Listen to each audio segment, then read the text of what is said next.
여러분 안녕하십니까? 뉴스투데이 강원입니다. 건조한 봄철이 되자 전국 산에서 다시 산불 연기가 피어오르기 시작했습니다. 산불은 대부분 부주의로 발생하는데 아직도 산림 주변의 논밭 등에서는 무분별한 소각이 계속되고 있어 주의와 함께 단속이 필요합니다. 이승현 기자가 현장 취재했습니다. 춘천시 신동면의 한 밭입니다. 검은 잿더미가 쌓여 있습니다. 깻단 같은 영농 부산물을 태우고 남은 흔적으로 추정됩니다. 이곳만이 아닙니다. 이런 잿더미는 곳곳에서 발견됩니다. 특히 잿더미 인근에는 울창한 산림이 있습니다. 제 뒤가 바로 산인데요. 산과 가까운 곳에서 하는 소각은 산불로 번질 위험이 더욱 큽니다. 소각하는 농민은 이유를 댑니다. 영농부산물은 치우기가 힘들기 때문이라는 겁니다. 부피는 큰데 쓸 곳도 없으니 소각이 가장 익숙하고 편하다는 겁니다. 시골 정서가 다 그랬잖아요. 저 화물 처리가 하나씩 구할 정도면은 기계를 부시는데 그렇지 않은 경우가 많아요. 하지만 영농부산물만 태우는 게 아닙니다. 쓰레기를 불법으로 소각하는 일도 잦습니다. 10번에 한 번꼴로 쓰레기 소각으로 출동되어 불필요하게 소방력이 낭비되고 있습니다. 불법 소각하다 화재나 산불로 이어지지 않도록 지난 2022년 4월 축구장 1000개 면적을 태우고 40시간 만에 꺼진 양구 산불의 원인도 낙엽 소각이었습니다. 지난 10년 사이 산불 원인은 입산자 실화가 32%로 가장 많았고 쓰레기 소각이 12%, 영농부산물 소각이 11%로 뒤를 이었습니다. 산림과 가까운 곳에서 소각 시 100만 원 이하의 과태료가 부과되며 실수로 산불을 내더라도 산림보호법에 따라 3년 이하의 징역 또는 3천만 원 이하의 벌금이 부과되오니 강원도 시군에서 지난해 적발한 불법 소각 행위는 80건입니다. 산림당국은 산불 전문 예방 진화대를 투입해 감시 활동을 강화하고 있습니다. 하지만 전체 산림을 계속 감시할 수는 없는 만큼 불법적인 소각을 하지 않는 시민 참여가 중요합니다. MBC 뉴스 이승현입니다. 춘천시가 산림 근처에서 불을 피우다 적발되면 무관용 원칙을 적용하기로 했습니다. 춘천시는 지난달 28일 동산면 군자리 일대 산림 인근에서 불법 소각 행위를 적발해 30만 원의 과태료를 부과했습니다. 이처럼 5월 15일까지 산림 인근에 감시 인력을 배치해 소각 행위를 집중 단속합니다. 산림보호법 시행령에 따라 산림 근처에서 불을 피우면 1차 30만 원, 2차 40만 원, 3차 50만 원의 과태료를 부과합니다. 전날 술을 마시고 일어나 아침 그대로 차를 운전해 출근하시는 분들 적지 않으실 텐데요. 술이 다 깬 것 같아도 막상 음주 측정을 하면 적발되는 경우가 많습니다. 경찰이 출근길 숙취운전 단속에 나섰는데 1시간 동안 6명이 적발됐고 이 중에 강원도 의원도 포함됐습니다. 유주선 기자가 현장을 동행 취재했습니다. 아침 출근길 경찰의 통제에 따라 멈춰선 한 승용차. 정차 상태에서 엑셀을 밟아 굉음을 냅니다. 60대 운전자는 차에서 내렸다 다시 올라타는 등 허둥댑니다. 잠깐 계세요. 파킹하세요. 알고 보니 이 운전자 전직 원주시 의원, 현재 강원도 의회에서 활동하고 있는 도의원이었습니다. 혈중 알코올 농도는 0.019%로 면허 정지 수준인 0.03%에는 미치지 않아 훈방 조치됐습니다. 동안이 어떻게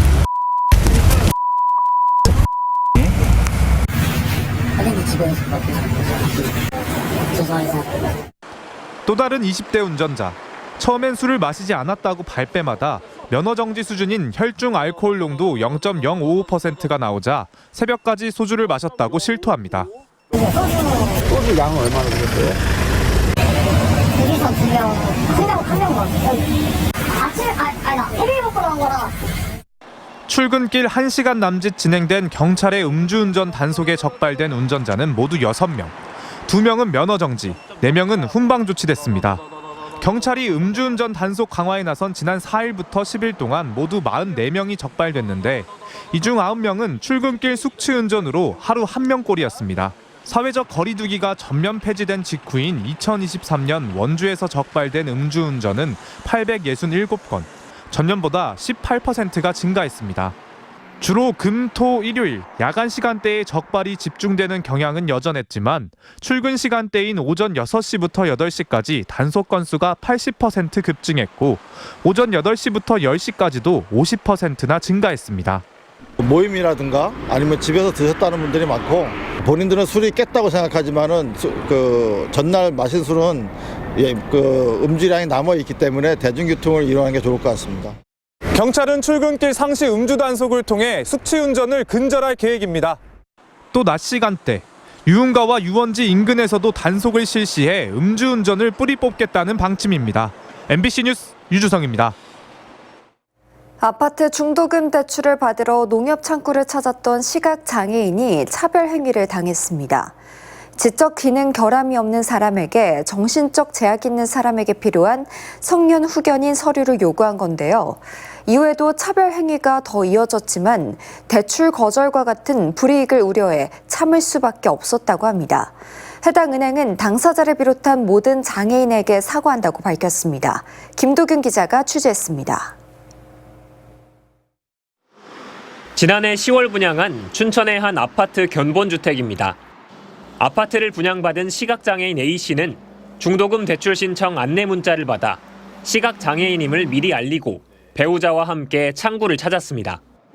그런데 중도금 대출을 맡은 지역 농협의 창구 직원들이 A씨에게 성년 후견인 서류를 요구했습니다. 성년 후견인은 질병이나 노령과 같이 정신적 제약이 있는 사람을 대신해 법정 대리인 역할을 하는 사람을 말합니다. 남편이 시각장애인인 A씨 부부는 부당한 요구이자 차별 행위라면서 즉각 항의했습니다. 이전에 대출할 때도 문제가 없고 다 문제가 없는데 지금 이게 아까 좀 전에 성년 후견인 말씀까지 해서 조금 기분이 상하기도 하는데. 그러자 은행 측은 A씨의 배우자가 대필할 경우 공증을 받아야 한다면서 닷새 뒤 은행 지점으로 다시 방문하라고 요구했습니다. A씨 부부는 이 또한 차별 행위라고 생각했지만 불이익을 우려해 안내에 따랐습니다. 은행연합회와 금융감독원은 지난해 시각장애인이 혼자 또는 배우자와 함께 은행을 방문하면 대출 등 상품을 불편함 없이 가입할 수 있도록 하는 응대 매뉴얼을 마련했습니다. 하지만 이 매뉴얼은 지역농협이 제1금융권이 아니라는 이유로 적용조차 되지 않았습니다. 은행과 유사한 업무를 하고 있는 제2금융권에는 아직 해당 사항이 안 되는 부분이어가지고 A씨는 중도금 대출 승인 이후 은행의 차별 행위를 항의했습니다. 그제서야 농협 측은 A씨를 직접 찾아가 장애인 차별 행위에 대해 정식으로 사과했습니다. 또 구성원들의 인식 개선을 위한 교육 강화와 재발 방지도 약속했습니다. 장애인에 대한 금융편의 제공이라든가 또 사회적 인식 변화 이런 것들에 대해서 실전적으로 동참을 좀 하고자 하는 방향을 갖고 있어요. 대출 상품 가입과 같은 상황에서 의뢰 입장에 있는 장애인의 차별을 금지하는 제도적 장치 도입이 시급해 보입니다. MBC 뉴스 김도균입니다. 수온 변화에 동해안의 수산 자원이 마르고 청년층의 어업을 기피하며 어촌 소멸을 부채질하고 있습니다. 어촌의 변화를 위한 현장의 목소리를 담기 위해 해양수산부가 지역을 만나 소통하는 연어톡을 개최했습니다. 홍한표 기자가 보도합니다. 서핑 성지로 자리 잡은 양양 죽도 해변입니다. 15년 전 고단함만 묻어있던 양양군 작은 해변가에 2010년 무렵 서퍼들이 모이기 시작하더니 지금은 100여 개의 서핑 관련 업소가 들어서 서핑 비치로드가 만들어지고 1년에 50만 명의 서퍼가 찾고 있습니다. 지역에서는 사실 매달 내가 얼마 벌 수 있는지, 1년에 얼마 벌 수 있는지가 특정이 돼야지만 이 지역에 살 건가 말 건가 고민을 시작할 수 있잖아요. 전국적으로 어가 인구는 2000년 25만 명에서 2022년 9만 명으로 급감했고 65세 이상 고연령층만이 마을에 지탱하며 고령화율은 44%를 넘어섰습니다. 해양수산부는 해양 레저 관광 산업을 어촌 소멸에 대응하는 전략으로 삼고 있습니다. 바다를 바라보는 연안 관광, 그리고 바다 안에서 이루어지는 해양 관광으로 개념을 바꿔 투트랙 전략을 갖춘 겁니다. 이번 연어톡은 연안 관광과 해양 관광이 급성장하고 있는 양양 죽도 해변에서 열렸습니다. 해양수산업을 제6차 산업으로 변신시킨 현장과 지역민들을 만나 노하우를 듣고 정책에 접목하는 연어톡, 즉 연안과 어촌에 대해 이야기하는 토크 콘서트를 개최한 겁니다. 대표님들을 만났습니다. 만나서 지금 현재 현안, 그다음에 타파해야 될 규제들 전부 다 청취하고 어촌 연안의 활력 제고를 위한 방안들을 현장과 같이 소통하면서 상향식으로 정책을 만들어 나가고 있습니다. 1년의 해양 관광은 해수욕장 개장일인 45일에서 서핑이 들어서며 200일까지 확장됐고 이제는 사계절, 낮과 밤 모두를 즐길 수 있는 관광 상품 마련에 갈증을 느끼고 있습니다. 서퍼와도 같이 연계를 해서 관광 상품이 갈 수 있는 어촌과 내적 관광이 한데 어우러진 이런 마을을 만들고 싶습니다. 그래서 2019년 기준으로 관광 산업이 GDP에서 기여하는 비율은 OECD 평균 10%지만 우리는 아직 3%에 불과합니다. 해양 관광의 성장이 기대되는 지점입니다. 관광 전체에서의 비중도 굉장히 높은데요. 우리가 해양 경제라고 하잖아요. 블루 이코노미 중에서 1위를 차지하는 분야가 해양 관광으로 나타납니다. 한편 강도형 해수부 장관은 강원도 동해안 발전의 종합 전략 수립을 위해 동해 신항건설, 강릉 해중공원 전망대 조성 등을 직접 점검했습니다. MBC 뉴스 홍한표입니다. 한림대 의과대 본과 1학년 학생 83명이 결석으로 인한 유급 통보를 받았습니다. 의대생 1학년 학생 83명은 최근 해부 생물신경학교실 주임교수로부터 수업 일수 미달로 인한 FA 유급임을 통지한다는 연락을 받았습니다. 해당 학교 학측에 따르면 주당 수업 시간의 3배 일수를 초과해 학교에 나오지 않을 경우 성적과 관계없이 F학점을 받고 F학점이 한 과목이라도 있는 경우 유급 처리됩니다. 한림대 의과대학은 신입생을 제외한 모든 학년이 휴학 결성 등에 동참하고 있다며 대학 측은 학사 일정 조정 등 대책을 마련하고 있다고 밝혔습니다. 국가거점국립대 총장협의회가 호소문을 통해 협력을 통해 의료대란 해결책을 찾아야 한다고 밝혔습니다. 총장협의회는 정부의 의학교육의 질을 담보할 수 있는 출구 전략을 마련하고 정부와 의료계가 열린 마음으로 대화의 장을 빨리 열어야 한다고 덧붙였습니다. 의대생과 의대교수 전공의 등에게는 강의실로 돌아와 학업을 이어가며 주장을 펼칠 것과 의료 시스템의 안전성을 유지하기 위해 교육자이자 의사로서 현명한 지혜를 보여달라고 부탁했습니다.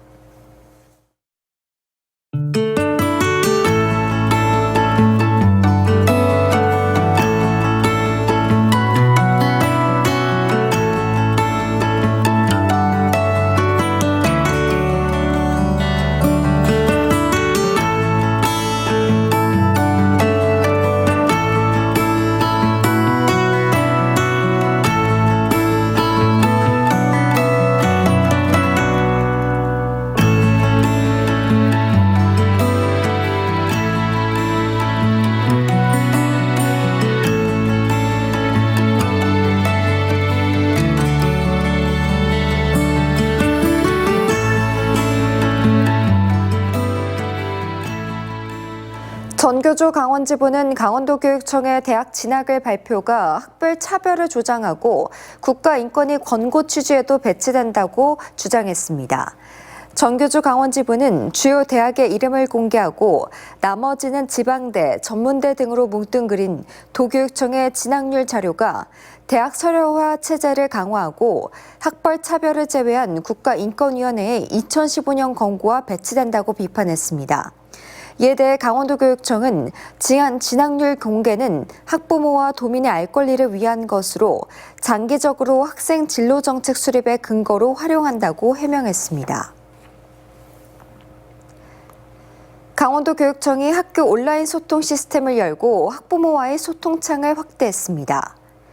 온라인 소통 시스템은 학교에 문의사항이 있는 학부모가 온라인에서 질문하고 상담 요청 교사를 선택하면 해당 교사가 온라인이나 유선으로 궁금한 부분을 해소해 주는 것입니다. 도교육청은 학교 대표 전화 외에 온라인 채널을 추가해 소통이 강화되는 효과뿐만 아니라 악성 민원 전화로부터 교사를 보호할 수도 있을 것이라고 밝혔습니다. 강원도 2월 달의 고용률이 지난해 같은 기간보다 소폭 하락했습니다. 강원지방통계지청이 발표한 2월 달 강원도 고용 동향을 보면 고용률은 58.6%로 지난해 같은 달보다 0.7%포인트 떨어졌습니다. 취업자 수는 78만 명으로 7천 명이 줄었고 경제활동 인구는 4천 명 감소해 81만 1,000명입니다. 제조업은 8천 명, 사업, 개인, 공공서비스업은 취업자가 5천 명 증가했지만 도소매 숙박 음식점업은 13,000명이 줄었습니다. 남한강 상류 지역의 송천수계 지자체 사회단체들이 도암댐 발전 방류로 인한 수질 개선에 대응하기 위한 업무 협약을 체결했습니다. 정성군 번영연합회와 영월 동서간 보존본부, 푸른제천, 에코단양 등 4개 지역단체들은 도암댐 내 퇴적물 처리 방안과 수질 개선, 하류 지역 주민 피해 대책 수립 등에 공동 대응하기로 했습니다. 송천수계 사회단체들은 지난 2005년 국정현안 정책조정 결정사항 이행 촉구와 도암댐 내 미검증 수질 개선제 사용 금지 감시 활동, 수자원 확보와 수질 대기 오염 문제에도 힘을 모으기로 했습니다. 법원이 양양공항 거점 항공사인 플라이강원의 기업 매각을 진행할 수 있는 기한을 연장해줬습니다. 서울회생법원은 지난 8일 플라이강원에서 신청한 기업 회생 계획안 연장을 받아들여 다음 달 5일까지 기업의 매각 절차를 진행할 수 있도록 길을 열어줬습니다. 지난해 기업 회생 절차에 들어간 플라이강원은 앞서 2차례 진행한 공개 매각이 무산되자 법원의 회생 계획안에 제출 시한 연장을 요청했습니다. 춘천시가 오늘부터 이틀 동안 무료 법률 상담을 접수합니다. 각종 법률 문제로 어려움을 겪고 있는 지역 주민을 위한 프로그램 가운데 하나로 올해 상반기에는 3월 27일과 4월 24일, 5월 20일과 6월 19일 등 4차례 진행합니다. 강원대학교 법학전문대학원 출신 변호사들로 자문단을 구성했고 하루에 6명씩 상담받을 수 있습니다. 상담 신청은 춘천시청 홈페이지를 통해 할 수 있습니다. 원주 지역의 초등학생을 대상으로 한 생존 수영 교육이 확대될 전망입니다. 원주시와 원주교육지원청은 초등 생존 수영 교육 활성화를 위한 업무 협약을 체결하고 원주시가 운영하는 동부와 남부 복합체육센터, 농민문화체육시설, 드림체육관 공공수영장에서 교육을 진행할 수 있도록 했습니다. 기존에는 각 학교별로 사설 수영장에서 교육을 진행하며 교육시설 확보와 일정 조정 등의 어려움을 겪어왔습니다. 원주 옛 학성초등학교 인근 도로가 공사를 위해 부분 통제됩니다. 원주시는 오는 20일부터 4월 하순까지 옛 학성초 인근 평원 사거리에서 태학교 사거리 구간 편도 2차로를 1차로로 축소 운영한다고 밝혔습니다. 이상으로 뉴스투데이 강원을 마칩니다. 시청해주신 여러분 고맙습니다.